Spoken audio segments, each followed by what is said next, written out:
Hi guys. तो आज हम बात करने वाले हैं एक बहुत ही इम्पोर्टेंट टॉपिक पे गाइस।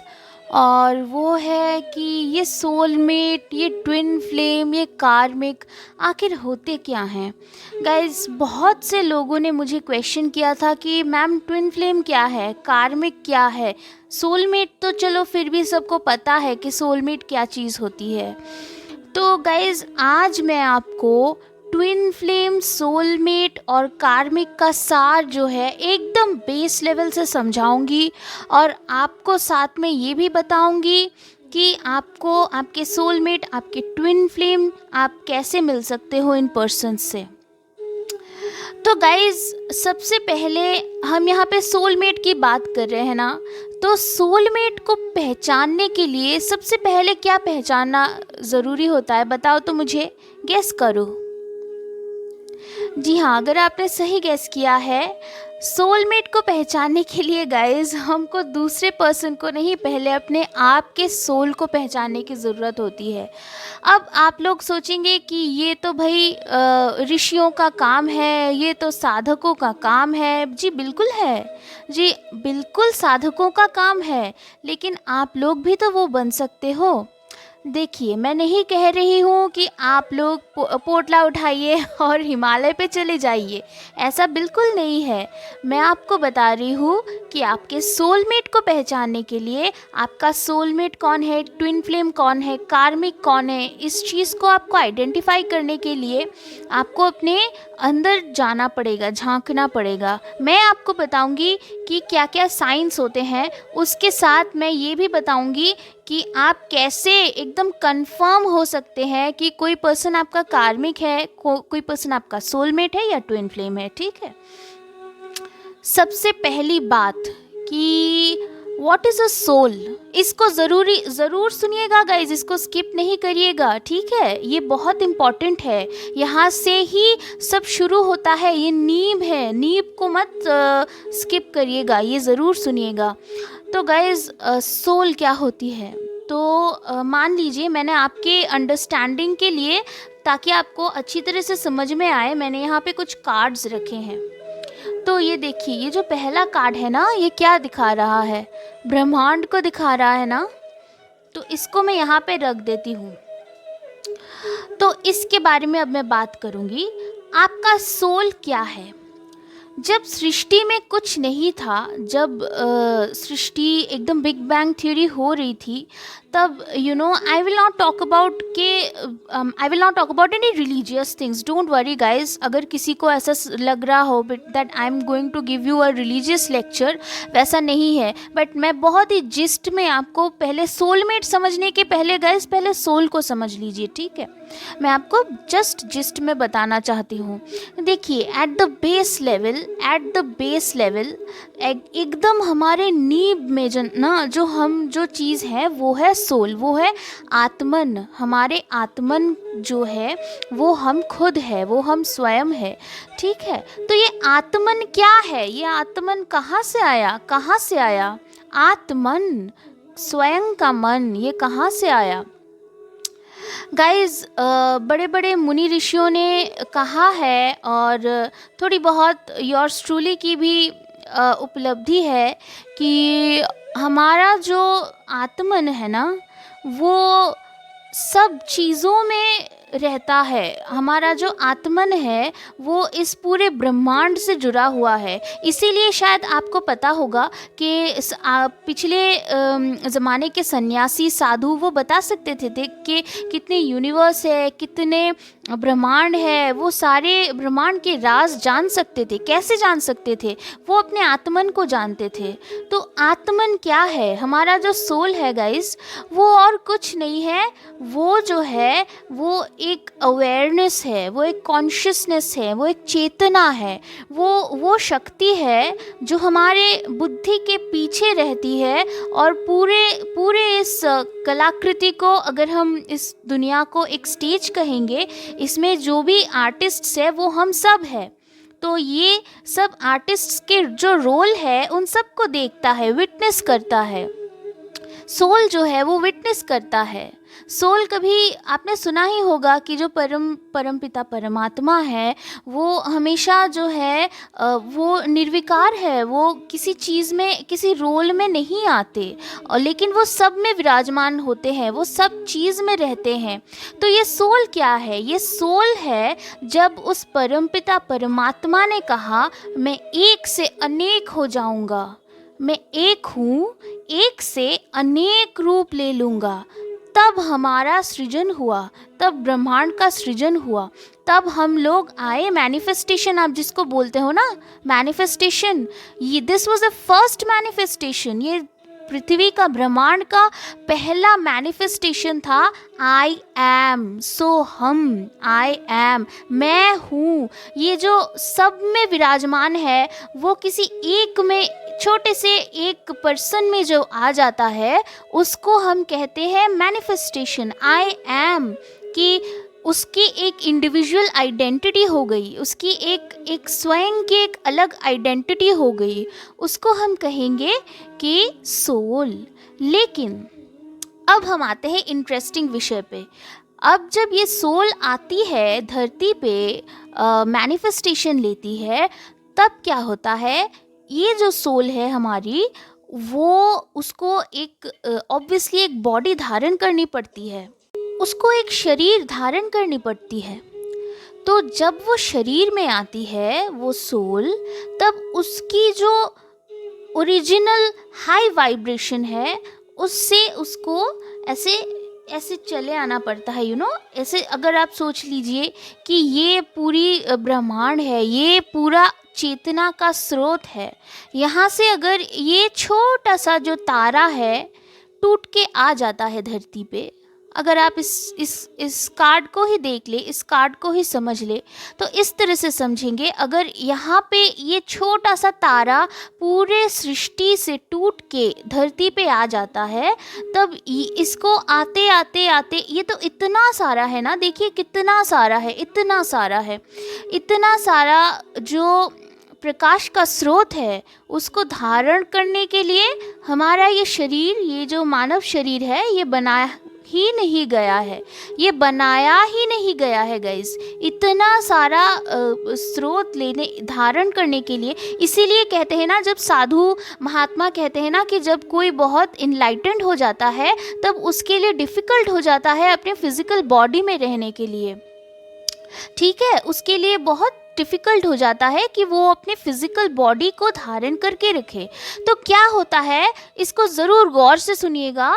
जब ये आता है, ये जब प्रकाश का स्रोत एक मंडली बन के आता है धरती पे, तब क्या होता है, वो टूट जाता है, वो फ्रैगमेंटेड हो जाता है, वो उसको एक बॉडी में आना है, तो वो क्या करता है, वो ऐसे ऐसे इट गेट्स फ्रैगमेंटेड, वो टूटता आता है। और बहुत ही, क्योंकि सारे ही एक है, सारे ही जो है एक सोल है ना, जो एक परमपिता परमात्मा है। परमात्मा से जब आत्मन आता है इस सृष्टि में, तब वो इतना सारा वाइब्रेशन होल्ड करके आता है, और जितना जितना वो लोअर वाइब्रेशन में आता है, हमारा ये जो अर्थ है ना, ये बहुत लो वाइब्रेशन है, ये थर्ड डायमेंशनल वाइब्रेशन में और फोर्थ डायमेंशनल वाइब्रेशन में वाइब्रेट कर रहा है। तो इसमें आने के लिए उस लाइट स्रोत को बहुत ज़्यादा टूटना पड़ता है। देख सकते हैं कैसे कैसे यहाँ से यहाँ तारा टूटा है, इस तरह से टूटना पड़ता है। और क्या होता है फिर, ये जो एक इंडिविजुअल जो स्टार्स है ना, एक इंडिविजुअल फ्रैगमेंट है, इस पूरे फ्रैगमेंट का वो आपकी सोल फैमिली बनती है। तो इस बात को समझ लीजिए, ये जो छोटे यहाँ पे जो सोल्स इससे टूट के बनेंगे, वो आपकी सोल फैमिली बनेंगे। सोल फैमिली कैसे? आप तो सारे ब्रह्मांड से एक हो। जी हाँ, बिल्कुल हो। सब पूरी सृष्टि ही आपकी सोल फैमिली है। वैसे तो पूरी सृष्टि ही आपकी सोलमेट है, ठीक है। लेकिन उसमें भी मैं आपको बताऊं कि जब आपकी जो ओरिजिनल जो ब्लूप्रिंट है ना, आपका जो वाइब्रेशन है, उससे जो क्लोजेस्ट वाइब्रेशन में होता है, उसके साथ आपकी बहुत अच्छी बनती है ना, वो इसी वजह से होता है क्योंकि वो आपकी सोल फैमिली, वो ऐसे फ्रैगमेंट होके आपके सोल से विभिन्न सोल बन गया है, ठीक है। इसी वजह से क्या होता है कि उसके वाइब्रेशन के साथ आपके सोल की वाइब्रेशन मैच करती है, और इसी वजह से आप उसके साथ बहुत अच्छी तरह घुल मिल सकते हो। ये हो गई सोल फैमिली। अब आते हैं कार्मिक पे। तो क्या होता है गाइस, जब आप इस तरह से डिसइंटीग्रेट होके इस धरती पे आए हो ना, देखिए ये कैसे कैसे सोल्स आ रही है ना, तो जब आप ऐसे आते हो धरती पे, तब क्या होता है कि हम यहाँ पे तो आ गए हैं, हमारा जो सोल फैमिली है वो तो डिफरेंट सोल्स में डिवाइड हो गया है। कोई अमेरिका में बॉर्न हो गया है, कोई इंडिया में बॉर्न हो गया है, कोई लाइक डिफरेंट अफ्रीका में बॉर्न हो गया है, कोई, हम सब अलग अलग हो गए हैं, हमारा सोल फैमिली अलग अलग हो गया है। समझ लीजिए, अगर कोई एकदम फ्रेश सोल आती है, मैं उसकी बात कर रही हूँ। तो अभी हम जो है, सपोज आप इंडिया में बॉर्न हो गए हो, आपका कोई सोल फैमिली का मेंबर अफ्रीका में है, लेकिन आप तो इंडिया में हो, आप तो नए सोल से इंटरेक्ट कर रहे हो जो आपके सोल फैमिली में नहीं है। अब क्या हो रहा है, आपके साथ उनका जो है वाइब्रेशन मैच नहीं कर रहा है, इसी वजह से आपके साथ जो भी आपका उनके साथ कलेश हो रहा है। लेकिन हर वक्त ज़रूरी नहीं है कि आपका कलेश ही हो, कभी कभी आप उनकी मदद भी कर सकते हो, वो भी आपकी मदद भी कर सकते हैं, क्योंकि है तो हम सब एक ही सोल्स हैं। तो ऐसा ही है गाइस कि फिर जब क्या होता है, फिर जब वो पर्सन सपोज जो आपके सोल फैमिली से नहीं है, किसी और सोल फैमिली से है, उसके साथ आप आते हो, कोई कार्मा का एक्सचेंज होता है, उसने आपको बहुत हर्ट करा करके चले गए, या फिर आपने बहुत हर्ट करा करके चले गए, आपके बीच में कार्मा क्रिएट हुआ। और ये हम सभी के साथ करते हैं, ऐसा नहीं कि सिर्फ लव रिलेशनशिप में ही होता है ऐसा। हमारे जो उस लाइफ टाइम में जो पेरेंट्स होते हैं, पति पत्नी होते हैं, माँ बाप होते हैं, जो बच्चे होते हैं, भाई बहन होते हैं, उन सब के साथ ही हम ये कार्मा क्रिएट कर सकते हैं। और एक चीज़ बहुत इम्पॉर्टेंट है, ध्यान रखिएगा, हमारे सोल फैमिली के साथ भी हम कार्मा क्रिएट कर सकते हैं। क्योंकि कार्मा जो होता है वो दो सोल्स के बीच में कर्मा का आदान प्रदान होता है, जो हम करते हैं इन पर्सन के साथ, वो फिर हमको उसका रिटर्न मिलता है, वो होता है कार्मिक कनेक्शन। तो कार्मिक कनेक्शन हमारे सोल फैमिली सोलमेट के साथ भी हमारा हो सकता है, ठीक है। तो क्योंकि ये तो यूनिवर्स का लॉ है कि हम जैसा करेंगे वैसा भोगेंगे, ये इस सृष्टि का नियम है, ठीक है। तो अब क्या हुआ गाइस कि ये जो हमने कार्मा क्रिएट करा ना, उसकी वजह से हमको बहुत लाइफ टाइम्स लेने पड़े इस कार्मा को क्लियर करने में। सपोज आपने 100 सोल्स के साथ ऐसे भाई बहन, माँ बाप, लवर्स, पति पत्नी एट्सेट्रा सबके साथ कार्मा क्रिएट किया, फिर दूसरा जन्म लिया उस कार्मा को फिर क्लियर करने के लिए। तो ऐसा होते होते आपने क्या करा, बहुत सारा कार्मा बहुत सारे सोल्स के साथ क्रिएट कर लिया। तो उसको क्लियर करने के लिए फिर आपको जन्म लेना पड़ता है, फिर आपको भोगना पड़ता है, दुख होता है। ज़रूरी नहीं है कि हमेशा दुख ही हो, बहुत टाइम ऐसा होता है कि हम अच्छे कर्म क्रिएट करते हैं, हम दूसरे सोल्स के साथ अच्छे कर्म क्रिएट करते हैं, उनको खुशी देते हैं। इसीलिए शास्त्रों में कहते हैं कि अच्छे कर्म करो। ये सब बातें जो है ना, ये सब बातें आजकल के लोगों को लगती है कि भाई ये कैसी बातें हैं, अच्छे कर्म करो, अच्छे कर्म करने से क्या होता है, वो तो हम भोगते ही रहते हैं जितना भी अच्छे कर्म कर ले। ऐसा नहीं है, ये जो आप आज फेस कर रहे हो शायद पास्ट का कोई कर्मा हो, आप अपने वर्तमान को सही करो। खैर, तो ये हो गई कार्मिक कनेक्शन की बात। कार्मिक कनेक्शन गाइस आप याद रखिएगा, ये किसी सोलमेट के साथ भी आपका कार्मिक कनेक्शन हो सकता है, ठीक है, क्योंकि कार्मा का आदान प्रदान ही कार्मिक कनेक्शन होता है। और कार्मिक कनेक्शन का जो साइन होता है वो ये होता है कि वो हमेशा हमेशा आपको एक कन्फ्यूजन के स्टेट में रखता है, एक सेंस ऑफ फियर कि आपको हमेशा डर लगा रहेगा कि ये पर्सन छूट जाएगा, ये पर्सन शायद मेरे लिए नहीं, शायद इसको मैं खो दूंगा, इसको मैं खो दूंगा। ये कॉन्टिन्यूसली आपको इसका डर लगा रहेगा, क्योंकि जो हमारी सोल फैमिली होती है ना, उसको हमको इतना खोने का डर नहीं होता कार्मिक कनेक्शन का, क्योंकि हमको सबकॉन्शियसली पता होता है कि इस बंदे के साथ हमारा जब कार्मिक कॉन्ट्रैक्ट ख़त्म हो जाएगा तब ये पर्सन हमारे लाइफ से चला जाएगा। इसी वजह से उसको खोने का डर हमेशा रहेगा, हमेशा रहता है। और इनसिक्योरिटी भी रहती है बिना मतलब के, चाहे आपके पास्ट में कोई गलत तरह की कनेक्शन ना हुआ हो, चाहे ऐसा हुआ हो कि आपका पहले कोई रिलेशन भी नहीं रहा है, लेकिन फिर भी आप जब इस पर्सन के साथ आओगे आपको हमेशा एक जो है एक डर सा लगा रहेगा कि इस पर्सन को आप खो देंगे। तो ये थी आपके कार्मिक कनेक्शन और आपके सोल की जर्नी की बात। तो आगे देखते हैं क्या कार्ड्स हैं।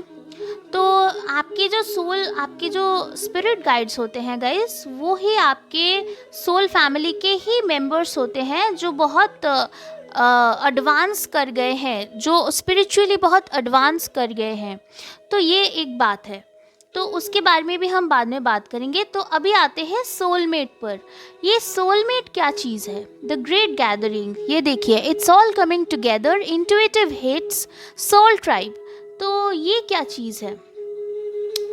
तो गाइज आपके जो सोलमेट हैं वो आपकी सोल फैमिली को ही हम सोलमेट बताते हैं, पता है आपको?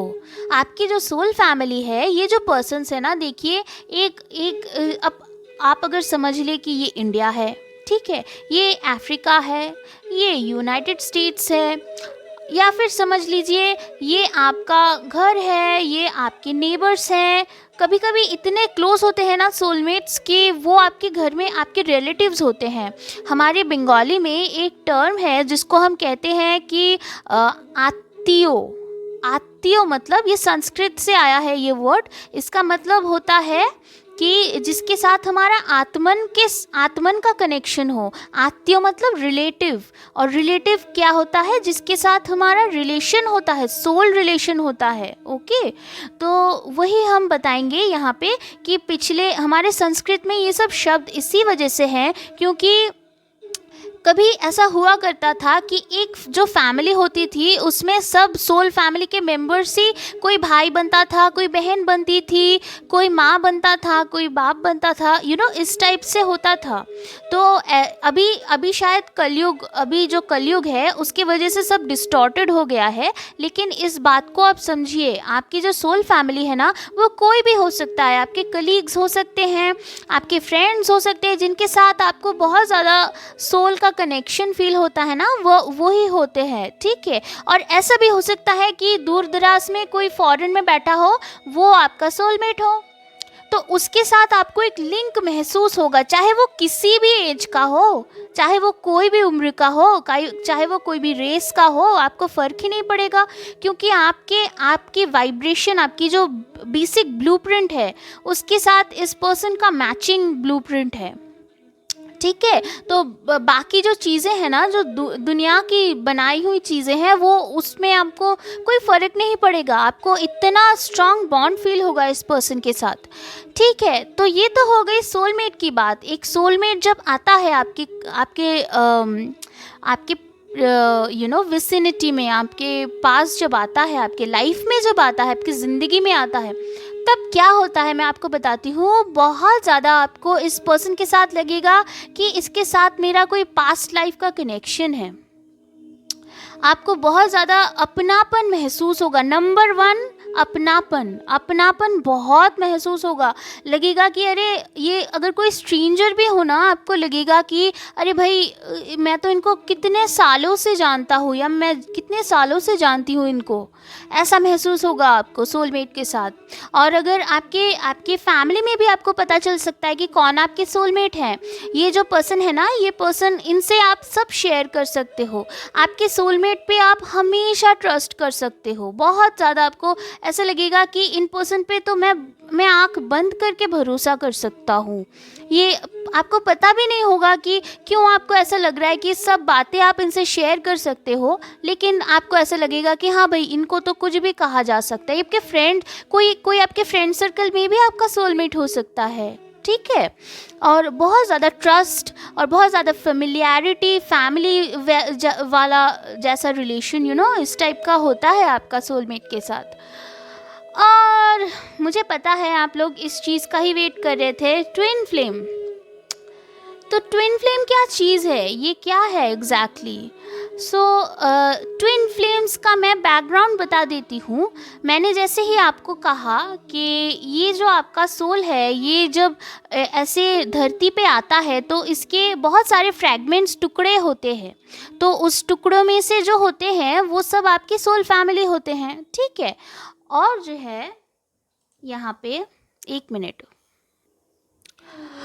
जी हाँ, और यहाँ पे क्या होता है फिर, आपका जब ये सोल फ्रैगमेंट्स जब यहाँ पे आते हैं ना, तो उसका आपका सोल एकदम इंडिविजुअल सोल बन के आता है, आपके बाकी सोल के फ्रैगमेंट्स हो जाते हैं।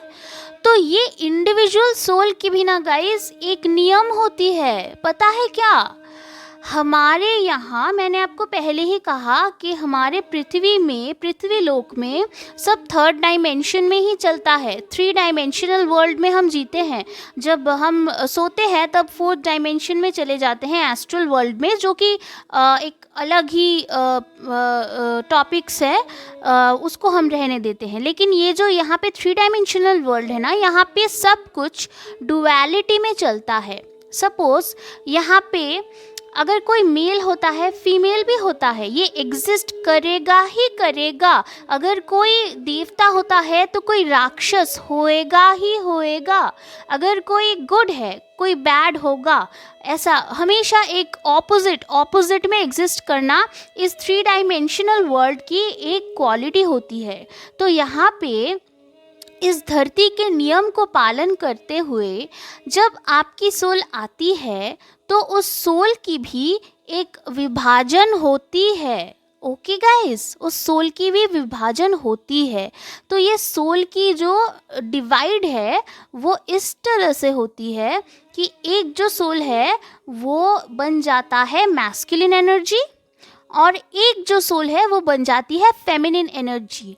इसको ध्यान दीजिएगा, मैं मेल फीमेल की बात बिल्कुल यहाँ पे नहीं कर रही हूँ। दोनों ही फीमेल्स हो सकती हैं, दोनों ही मेल्स हो सकते हैं, लेकिन जो एनर्जी है, जो सोल की एनर्जी है, एक है डूअर, एक है रिसीवर, एक है एक्शन ओरिएंटेड, और एक है जो है रिसेप्टिव। लेकिन मैं यहाँ पे एक और बात बताना चाहती हूँ, आपके अंदर आप एक कंप्लीट सोल हो, आप में दोनों है, मैस्कुलिन फेमिनिन एनर्जी, दोनों एनर्जी हैं।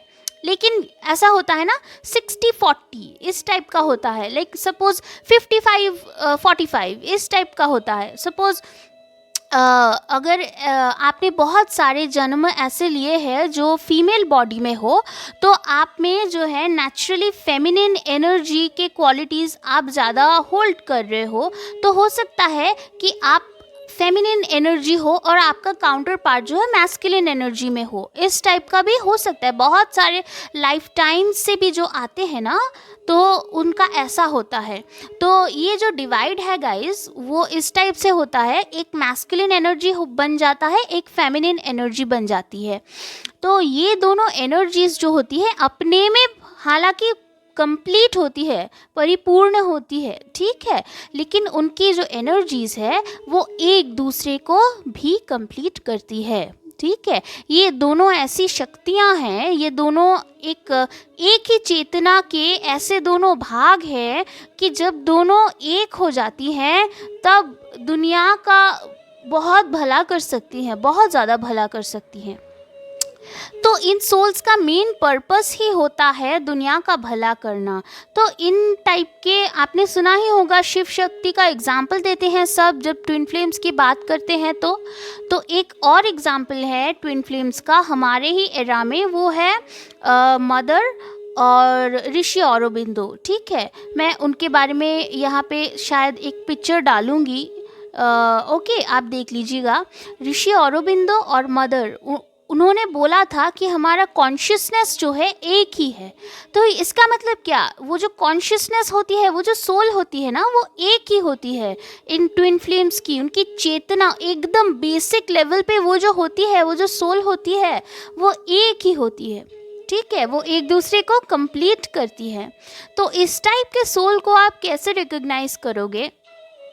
इस टाइप के सोल को आप तभी पूरी तरह से रिकॉग्नाइज कर सकते हो जब आप फर्स्ट ऑफ ऑल खुद ट्विन फ्लेम हो, और सेकेंडली आपने बहुत साधना करी हो। मैं आपको फ्रैंकली बताऊंगी, बहुत लोग आपको साइंस देंगे, ये वो फलाना ढिमकाना। आप जो है ना ट्विन फ्लेम चीज़ को कभी साइकोलॉजिकली नहीं समझ पाओगे, मेंटली। क्योंकि जब हम अपने स्वयं को भी रियलाइज़ करते हैं ना गाइस, तब माइंड से परे जाना पड़ता है, इस लॉजिकल माइंड से, लॉजिकल थिंकिंग से परे जाना पड़ता है। तो बहुत सारे डेफिनेटली साइंस तो होते ही है, यूनिवर्स भी हमको साइंस देती है। और मैं सिर्फ 11-11 की बात नहीं कर रही हूँ, बहुत सारे कोइंसिडेंसेस आपको वो सपने में दिखेंगे, वो आपको सपने में देखेंगे, आप उनकी लाइफ स्टोरी अपने सपनों में देखोगे, उनको यहाँ पे पिंच होगा ना, तो आपको भी यहाँ पे पिंच लगेगा। इस टाइप की चीज़ें होती है गाइस, ठीक है, ये सब साइंस है, क्योंकि आप दोनों के सोल्स जुड़वा है ना, एक है, तो ये सब होता है। 11-11, 555, ये सब जो है, ये एंजल नंबर्स हैं, और ये एंजल नंबर्स हमको दिखते हैं हमारी जर्नी पे, लेकिन वो जर्नी नेसेसरी नहीं कि ट्विन फ्लेम जर्नी ही हो। तो ट्विन फ्लेम को हम कैसे रिकग्नाइज़ करें? ट्विन फ्लेम को रिकग्नाइज़ करने के लिए आप साइकोलॉजिकली कभी रिकग्नाइज़ नहीं कर सकते हैं कि वो ट्विन फ्लेम है। आपको ध्यान में, आपको मेडिटेशन में पता चलेगा, आपको एक हमेशा एक इंटरनल फीलिंग होती रहेगी कि ये पर्सन जो है मेरे को मिरर कर रहा है। इसके उनके आँखों में देख के आपको लगेगा कि ये तो मैं ही हूँ, ये तो आप स्वयं को उनकी आँखों में देखेंगे। बहुत सारे जब ये साइंस होंगे ना, जब उनके साथ जो होगा आपके साथ भी होगा, आपकी लाइफ स्टोरी उनकी लाइफ स्टोरी जब एक जैसी लगेगी, ये सब बहुत सारे साइंस होंगे, तब आपको पता चलेगा कि ये आपके ट्विन फ्लेम है। और ये किसी टैरो रीडर या कोई भी आपको नहीं बता सकता कि आपके ट्विन फ्लेम कौन है। अगर ये हर एक ट्विन फ्लेम का मैं आपको बताती हूँ गाइज, एक इंडिविजुअल जर्नी होता है, क्योंकि ये नेसेसरी नहीं है उसको ये साइंस मिले तो आपको भी ये साइंस मिलेंगे। आपके साइंस कम्प्लीटली डिफरेंट होते हैं, लेकिन श्योरिटी आपको कैसे मिलेगी? श्योरिटी आपको गॉड देंगे, ठीक है, आपको गॉड देंगे श्योरिटी। जब आप अपने ट्रू ट्विन फ्लेम से मिलोगे, तब आपको गॉड ऐसे कुछ साइंस देंगे जिनको आप इग्नोर नहीं कर पाओगे, बिल्कुल भी नहीं कर पाओगे। तो ये साइंस आपको आपके ट्विन फ्लेम का पता चलेगा। तो अभी मैं आपको जो बताऊंगी गाइस कि आप जो है अपने सोलमेट से कैसे मिले। आपको तो अभी तक पता ही चल गया होगा कि कार्मिक आते हैं हमारे जीवन में हमको कोई सीख देने के लिए, कोई कुछ चीज़ सिखाने के लिए। उनका हमारे साथ एक कॉन्ट्रैक्ट होता है, लेन देन होता है कि ये कार्मा फुलफ़िल करें, फिर हम कार्मिक जो है ना चले जाते हैं आपके लाइफ से। तो उनका कॉन्ट्रैक्ट होता है कि आपके साथ कार्मा फुलफ़िल करने तक ही। तो हमको हमेशा स्ट्राइव करना चाहिए कि हम अपने सोलमेट या ट्विन फ्लेम से ही मिले। तो कैसे मिलेंगे आप सोलमेट या ट्विन फ्लेम से? उनसे मिलने का सबसे आसान तरीका अपने सोलमेट या ट्विन फ्लेम से मिलने का होता है साधना करें, मेडिटेशन करें। गाइज, अब मुझे पता है कि ये आपको कोई नहीं बताएगा, लेकिन आप अपने ट्विन फ्लेम से भी मिलोगे ना, तो आप समझ नहीं पाओगे, आप उनको अपने लाइफ में रख नहीं पाओगे अगर आप साधना नहीं करोगे। मेडिटेशन करिए, रोज़ मेडिटेशन करिए, ठीक है। अपने इनर वुंड को, अपने अंदर जो दर्द है ना, उसको ख़त्म करिए।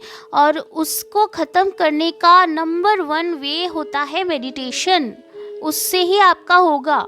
तो ये जो है आपको साधना करनी है। अगर आप अपने सोल को ही रियलाइज़ नहीं करोगे गाइस, तो सोलमेट को कैसे रियलाइज़ करोगे? है ना, साउंड्स लॉजिकल ना। अगर सोल को ही नहीं समझोगे तो सोलमेट को कैसे पहचानोगे? तो सबसे पहला काम जो गाइस आपको करना है वो है आपको मेडिटेशन करना है। मेडिटेशन करने से क्या होता है मैं आपको बताती हूँ। आपके जो पास्ट कर्मा है वो इरेज होते जाते हैं। जितने आपके कर्मा के बोझ आप इरेज करोगे उतने कार्मिक कनेक्शन आपसे छूटते जाएंगे। कार्मिक में आप नहीं रहोगे, कार्मिक कनेक्शन आप अट्रैक्ट ही नहीं करोगे। क्यों? क्योंकि आपने अपने सोल की जर्नी शुरू कर दी है। जितने आप सोल की जर्नी में अग्रसर होगे ना उतने कार्मिक कनेक्शन आपके पास नहीं आएंगे। आपने कार्मा को चुका के आप आगे बढ़ते रहोगे। तो यही फास्टेस्ट वे है गाइस अपने सोलमेट से मिलने का, अपने ट्विन फ्लेम से मिलने का। अगर आपके ट्विन फ्लेम तो इनकारनेट भी हुए हैं, तो कुछ लोगों के ट्विन फ्लेम ऑलरेडी ध्यान आसन करके, क्योंकि सोलमेट्स या ट्विन फ्लेम्स जो होते हैं ना बहुत धार्मिक, बहुत ज़्यादा स्पिरिचुअल होते हैं। धार्मिक नहीं कहूँगी, स्पिरिचुअल होते हैं। इसी वजह से हो सकता है आपके ट्विन फ्लेम ऑलरेडी असेंड कर गए हों, ऑलरेडी हायर रेल्म्स में ध्यान साधना करके चले गए हों, या फिर हो सकता है वो आए हों। ट्विन फ्लेम्स का सिर्फ ये मकसद नहीं होता कि फैमिली करे, बच्चे करे, नहीं। हो सकता है कुछ लोगों का अगर वो पर्पस हो तो, लेकिन सोलमेट से आप मिल सकते हो। सोलमेट हमारे आसपास होते हैं, हमारी सोल फैमिली होते हैं। उनको इन खूबसूरत से रिश्तों को भी आप तभी संवार पाओगे जब आपका इनके साथ कार्मा का बैगेज कम हो। कार्मा का बैगेज कम करने का सबसे आसान उपाय होता है कि आप साधना करें, मेडिटेशन करें, ठीक है। और बहुत लोगों ने बोला है कि विपासना मेडिटेशन, तो हाँ, विपासना मेडिटेशन भी बहुत अच्छा उपाय होता है। लेकिन अब अगर आप बिगिनर हैं, आप कोई भी मेडिटेशन डेली करें, 5 मिनट करें, फिर 10 मिनट करें, कोई भी मेडिटेशन करें, लेकिन अपने कार्मिक से बचिए। कार्मिक से बचने का, सोलमेट को अट्रैक्ट करने का नंबर 1 तरीका है कि आप साधना करें, ठीक है गाइस। तो ये आपकी जर्नी है, आपको इसको तय करना है। I wish you all the best, I hope all the best for you. And मिलते हैं अगले रीडिंग में। आपके लिए बहुत अच्छी रीडिंग्स लेके भी आने वाली हूँ मैं, तो आज्ञा दीजिए, बाय।